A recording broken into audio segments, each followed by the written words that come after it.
ସିନାପାଲିଠାରେ ଦୁଇ ଟ୍ରକ୍ ମୁହାଁମୁହିଁ ଧକ୍କା, ଅଳ୍ପକେ ବର୍ତ୍ତିଲେ ଚାଳକ ଓ ବାଟୋଇ।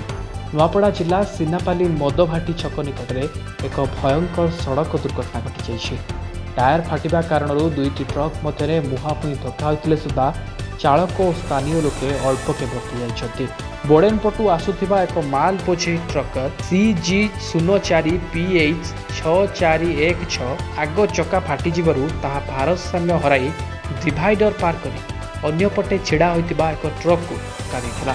ଧକ୍କା ଦେବା ପରେ ଟ୍ରକ୍ଟି ରାସ୍ତା କଡ଼କୁ ଓଲଟି ପଡ଼ିଥିଲା। ଛିଡ଼ା ହୋଇଥିବା ଟ୍ରକ୍ରେ କେହି ନଥିବା ବେଳେ ଦୁର୍ଘଟଣାଗ୍ରସ୍ତ ଟ୍ରକ୍ ଚାଳକ ସୁରକ୍ଷିତ ଅଛନ୍ତି। ଦୁର୍ଘଟଣା ସ୍ଥଳରେ ମାତ୍ର 15 ମିଟର ଦୂରରେ ପନିପରିବା ବଜାର ଓ ଦୋକାନ ରହିଥିଲା। ସୌଭାଗ୍ୟବଶତଃ ସେଠାରେ ଉପସ୍ଥିତ ଥିବା ଗ୍ରାହକ ଓ ବାଟୋଇମାନେ ଅଳ୍ପକେ ରକ୍ଷା ପାଇଯାଇଛନ୍ତି। ସିନାପଲ୍ଲୀ ପୋଲିସ ଘଟଣାରେ ପହଞ୍ଚି ତଦନ୍ତ ଆରମ୍ଭ କରିଛନ୍ତି। ମଦଭାଟି ଛକରେ ପ୍ରତିଦିନ ଭିଡ଼ ହେଉଥିବାରୁ ଭବିଷ୍ୟତରେ ବଡ଼ ଦୁର୍ଘଟଣା ଏଡ଼ାଇବା ପାଇଁ ବଜାରକୁ ଅନ୍ୟତ୍ର ସ୍ଥାନାନ୍ତରଣ କରିବା ପାଇଁ ଟ୍ରାଫିକ୍ ନିୟନ୍ତ୍ରଣ କରିବା ସହ ସ୍ଥାନୀୟ ଲୋକେ ଦାବି କରିଛନ୍ତି। ନୂଆପଡ଼ାରୁ ପରମେଶ୍ୱର ମହେରଙ୍କ ରିପୋର୍ଟ, ଅଭୟ ନ୍ୟୁଜ୍ ଓଡ଼ିଶା।